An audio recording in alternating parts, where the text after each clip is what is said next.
हर hostel में एक कमरा ऐसा होता है जिसके बारे में कोई भूलकर भी बात नहीं करता। ऐसा ही कमरा था रूम 203। पुराने दरवाजे, ठंडी हवा का अचानक से रुक जाना और रात को दीवारों के पीछे से आती एक अजीब सी आवाज। चाहे साल बदल जाए, चाहे स्टूडेंट्स बदल जाए, लेकिन एक चीज सेम थी, वो कमरा कभी खाली नहीं रहता। तो हेलो दोस्तों, मेरा नाम है कोमल और आप देख रहे हैं the dark corner Hindi horror podcast. कहानी में आगे बढ़ने से पहले आपसे एक छोटी सी रिक्वेस्ट करना चाहूंगी। अगर आप इस चैनल पर नए हैं तो प्लीज चैनल को सब्सक्राइब करें। तो बिना कोई देर किए शुरू करते हैं। अगर आपके साथ भी कोई रियल हॉरर इंसिडेंट हुआ है जिसे आप मेरे चैनल पर शेयर करना चाहते हैं तो आप अपनी स्टोरी टाइप करके मुझे ईमेल, इंस्टाग्राम या मेरे व्हाट्सएप नंबर पर सेंड कर सकते हैं। तो बिना कोई देर किए चलिए बढ़ते हैं हमारी आज की कहानी की ओर। आज की कहानी है नेहा की। नेहा ने पहले दिन जब हॉस्टल का गेट क्रॉस किया तब उसका चेहरा एक्साइटमेंट से चमक रहा था। इंजीनियरिंग कॉलेज में एडमिशन उसके लिए एक सपना था, पर हॉस्टल का एक्सपीरियंस सपने से भी डरावना होने वाला था, ये वो नहीं जानती थी। उसके हाथ में कमरे की स्लिप थी, कमरा नंबर 203। ये नंबर उसने बिना पढ़े फोल्ड कर दिया क्योंकि उसका फोकस सिर्फ नई लाइफ, नए दोस्त और कॉलेज लाइफ पर था। कौन जानता था कि ये स्लिप उसकी पूरी जिंदगी पलट कर रख देगी। वहाँ उसकी मुलाकात हॉस्टल के वार्डन से होती है। हॉस्टल का वार्डन एक पतला लंबे कद का आदमी था। उसका नाम भाटिया सर था, लेकिन अक्सर उसे बच्चे भूतिया सर के नाम से जानते थे क्योंकि उसके चेहरे पर हमेशा एक अजीब सा टेंशन रहता था। नेहा ने जैसे स्लिप उसके सामने रखी, उस वार्डन की आंखें एकदम से रुक गई। रूम 203, उसने मन में कुछ बोला लेकिन वो नेहा को सुनाई नहीं दिया। फिर नेहा ने मुस्कुराकर कहा, कुछ प्रॉब्लम है क्या? तो वो कहता है, नहीं कोई प्रॉब्लम नहीं है, ये लो चाबी और जाओ। लेकिन उसे कुछ अजीब लग रहा था। चाबी देते वक्त भी ऐसा लग रहा था जैसे उसका मन ना हो चाबी देने का। फिर वो वहाँ से चली जाती है। वो नॉर्मली गाना गुनगुनाती भी जाती है, लेकिन जैसे ही वो सेकंड फ्लोर पर पहुँचती है वहाँ पर एक तेज ठंडी हवा का झोंका चलता है। इतनी तेज जैसे वहाँ पर एसी चल रहा हो, लेकिन वहाँ पर एसी था ही नहीं। रूम तक पहुँचते ही वहाँ की लाइट्स एकदम से ब्लिंक होती है। नेहा हंसी वाले टोन में कहती है, यहाँ का माहौल तो हॉरर मूवी जैसा लगता है। उसने डोर पर लटकी पुरानी टेम्पलेट देखी, 203। नीचे पेंट थोड़ा उतरा हुआ था और एक फेंट स्क्रैच जैसा मार्क बना हुआ था, जैसे किसी ने जोर से अपनी उंगलियों से वहाँ कुछ लिखने की कोशिश की हो। नेहा ने चाबी घुमाई और दरवाजा खोल लिया। रूम बिल्कुल नॉर्मल लग रहा था। एक बेड, एक स्टडी रूम, एक अलमीरा। बस एक चीज ठीक नहीं थी, कमरा थोड़ा ज्यादा ही साइलेंस लग रहा था। ऐसा साइलेंस जो लाइब्रेरी में भी नहीं होता। नेहा ने बैग रखा और पूरे कमरे को एक्सप्लोर करने लगी। उसकी नजर स्टडी टेबल पर पड़ी। वहाँ एक पुरानी डायरी रखी हुई थी। उसका कवर पूरा मिट्टी से ढका हुआ था और उसके कॉर्नर मुड़े हुए थे। वो कहती है, ये कौन छोड़ गया होगा? फिर नेहा उस डायरी को उठाती है। पेज पलटने पर वो देखती है कि वहाँ कुछ लिखा है। हैंडराइटिंग एकदम हिलती हुई, अनइवन, जैसे लिखते वक्त किसी के हाथ कांप रहे हो। पहली लाइन ने नेहा के दिल की धड़कनें एक सेकंड के लिए रोक दी। उस पर लिखा था, अगर तुम ये डायरी पढ़ रही हो तो समझ लो कि तुम अकेली नहीं हो। नेहा ने डायरी बंद कर दी।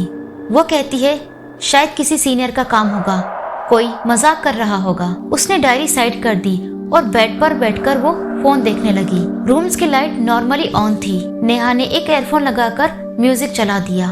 रात के करीब 1 बजे हल्की सी एक टैप टैप की आवाज सुनाई दी। नेहा ने एयरफोन निकाला और उसने सोचा कि ये आवाज कहाँ से आ रही है, जैसे कोई उंगलियों से वॉल पर नॉक कर रहा हो, वो भी एकदम रिदमिक, जैसे कोई सिग्नल दे रहा हो। नेहा बेड से उठी। रूम एकदम साइलेंट था। उसने वॉल टच की, वो बहुत ही ज्यादा ठंडी थी। फिर एकदम से आवाज आती है, नेहा। आवाज एकदम फेंट, दूर से नहीं, एकदम रूम के अंदर से। नेहा घबराकर पलटती है, लेकिन वहाँ पर कोई नहीं होता। वो सोचती है, शायद मैं कुछ ज्यादा ही सोच रही हूँ, ये सिर्फ एक इल्यूजन होगा और कुछ नहीं। New hostel, new place, imagination. वो ये सब सोचते हुए अपने बेड पर चली जाती है। पर इस बार लैंप की लाइट एकदम से फुल फ्लिकर हुई और नेहा को लगा कि कॉर्नर में कोई खड़ा है। ब्लैक शेड, हल्की सी मूवमेंट, जैसे कोई सांस ले रहा हो। लाइट नॉर्मल हुई, वहाँ पर कोई नहीं था, कोई शेडो नहीं। नेहा की बॉडी एकदम ठंडी पड़ गई। जैसे तैसे कर रात बीतती है। अगले दिन नेहा अपनी फ्रेंड जारा से कैंटीन में ये सारी बात करती है। उसे वो जो भी उसके साथ रात को हुआ था वो सब बताती है। जारा के चेहरे पर अजीब से रिएक्शन आ गए। Room number 203? नेहा कहती है क्यों, क्या हुआ? जारा 2 सेकंड के लिए चुप हो गई। फिर वो कहती है नेहा प्लीज तू अकेले उस रूम में मत रहना, वो रूम थोड़ा वियर्ड है। नेहा हंस पड़ी। वियर्ड मतलब हॉन्टेड? जारा ने आंखें घुमाई। मैं नहीं कह रही, लेकिन पहले भी कुछ इशू हुआ था वहाँ पर। नेहा ने पूछा क्या हुआ था वहाँ पर? जारा ने धीरे से कहा पहले जिन्होंने ये रूम लिया था उन्हें आवाज सुनाई देती थी और एक लड़की एक दिन बिना बताए रात में वहाँ से चली गई थी।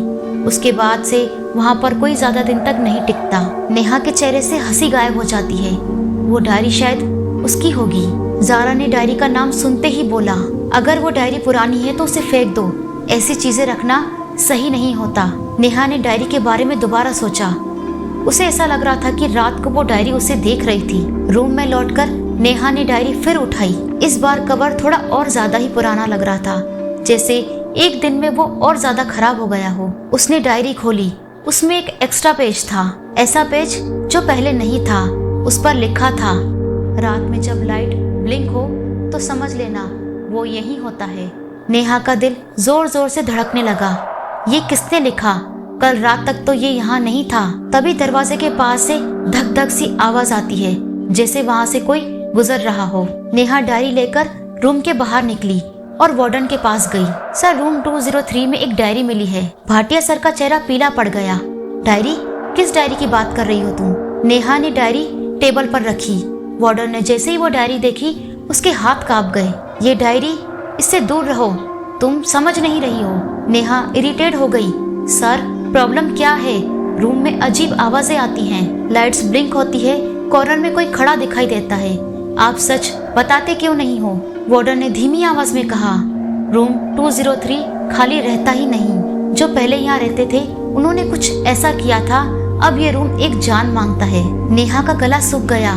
मतलब? वार्डन धीरे से कहता है हर साल एक स्टूडेंट को वहाँ पर रहना पड़ता है। अगर हम ऐसा नहीं करते तो जो वो चीज उस कमरे में है वो सबके साथ होने लगेगी। नेहा एक कदम पीछे हट गई। मतलब मुझे बलि का बकरा बनाया गया? वार्डन कुछ नहीं बोला। उसकी चुप्पी ही उसका जवाब था। रात को नेहा ने रूम बदलने की रिक्वेस्ट की, लेकिन किसी ने भी एक्सेप्ट नहीं की। रात को 2 बजे लाइट एकदम से ब्लिंक होती है और फिर से वही आवाज, नेहा। नेहा तुरंत उठती है और वो देखती है रूम के बीचों बीच एक शेडो खड़ी थी। इस बार उसकी शेप बिल्कुल क्लियर थी, लंबा पतला धुंध से बना हुआ, और उसकी आंखें लाल चमकती दिख रही थी। वो धीरे धीरे नेहा की तरफ बढ़ने लगा। नेहा चिल्लाई, लेकिन उसकी आवाज निकल ही नहीं रही थी। शेडो बिल्कुल उसके सामने आ गई। उसका फेस एकदम ब्लर ब्लैक होल जैसा था। फिर एक विस्पर आती है, ये रूम कभी खाली नहीं रहता। नेहा ने पहली बार महसूस किया कि डर एक इमोशन नहीं, एक ऐसी फीलिंग होती है जो जिसके साथ होती है बस वही महसूस कर सकता है। शेडो ने अपना हाथ बढ़ाया और लाइट एकदम ब्लैक। न लाइट, न रूम, न बेड, कुछ भी महसूस नहीं हो रहा था। सिर्फ एक अजीब सा प्रेशर था, जैसे नेहा के कान के पास कोई सांस ले रहा हो। नेहा को लगा कि वो सपने में है। फिर एक फेंट विस्पर। नेहा होश में आती है। वो देखती है कि वो फ्लोर पर पड़ी हुई थी, बिल्कुल बेजान सी। रूम एकदम डार्क था और लाइट अभी भी ब्लिंक हो रही थी। उसने तुरंत अपने फोन की टॉर्च ऑन की। कॉर्नर में कुछ भी नहीं था, वो शेडो गायब हो चुकी थी। नेहा के हाथ कांपने लगे। ये क्या था, सपना या हेलुसिनेशन? उसने बेड के पास रखी डायरी उठाई। डायरी बंद थी, लेकिन उसका कवर गीला था, जैसे किसी ने गीले हाथ से उसे पकड़ा हो। नेहा ने डायरी ओपन की। उसमें एक नया मैसेज लिखा था, आज रात सिर्फ शुरुआत थी। नेहा रोने लगी, प्लीज मुझे यहाँ नहीं रहना। पर उस रात एक और अजीब बात हुई। डोर अंदर से बंद था। नेहा ने खोला ही नहीं था। फिर लॉक कैसे हुआ? सुबह जब नेहा उठी तो उसके सिर में बहुत तेज दर्द हो रहा था। रूम बिल्कुल नॉर्मल लग रहा था, न शेडो न विस्पर। बस एक चीज बदली हुई थी। विंडो के पास एक फोटो पड़ी थी, पुरानी ब्लैक एंड व्हाइट। उसमें एक लड़की थी, हॉस्टल यूनिफॉर्म पहने हुए, हार्डली 18 to 19 ईयर्स की। नेहा ने फोटो को देखा। उसके नीचे नाम लिखा था, आयशा, रूम 203। नेहा सोचती है, ये कौन है? किसने रखा ये फोटो यहाँ? उसने जारा को कॉल किया। जारा ने फोटो देखने के बाद तुरंत रिएक्ट किया। नेहा, ये लड़की पहले यहीं रहती थी, रूम नंबर 203 में और ये लड़की 1 साल पहले ही हॉस्टल छोड़कर जा चुकी थी। रात को बिना किसी को बताए हुए ये गायब हो गई। उसके बारे में कोई कुछ नहीं जानता। नेहा ने डार्क कॉर्नर की तरफ फोटो देखा। उस पिक्चर के पीछे कुछ लिखा हुआ था, वो तुम्हें देख रहा होता है। नेहा के हाथ ठंडे पड़ गए। अगले दिन कैंटीन में जारा ने उसे साइड में ले जाकर कहा, नेहा प्लीज सीरियसली तो उस रूम को बदल दे। वार्डन नहीं माने तो प्रिंसिपल को कंप्लेंट कर दे, वो रूम नॉर्मल नहीं है।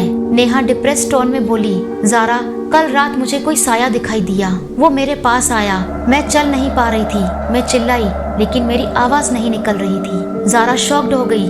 नेहा तू बिल्कुल भी वहाँ मत जाना, तू आज रात मेरे ही रूम में रहना। पर नेहा ने मना कर दिया। मैनेजमेंट और वार्डन सब लोग झूठ बोल रहे हैं। सच क्या है मुझे जानना है और मैं उस कमरे में जरूर जाऊंगी। जारा ने उसे पकड़कर कहा, तुम प्रूफ करना चाहती हो या मरना, प्लीज तुम वहाँ मत जाओ। लेकिन नेहा नहीं मानती। उसके बाद नेहा अपने रूम में चली जाती है। उसके बाद वो वापस कभी नहीं लौटती। सबको लगता है कि वो भी आयशा की तरह ही हॉस्टल छोड़कर चली गई है, लेकिन सच क्या है कोई नहीं जानता। तो दोस्तों ये थी आज की स्टोरी। आपको आज की वीडियो कैसी लगी कमेंट करके जरूर बताएं। अगर आपको आज की वीडियो अच्छी लगी हो तो प्लीज वीडियो को लाइक करें, कमेंट करें और शेयर करें। और हाँ, सब्सक्राइब करना बिल्कुल ना भूलें। ऐसी ही और डरावनी कहानियां देखने के लिए हमारे चैनल से जुड़े रहें। Thanks for watching.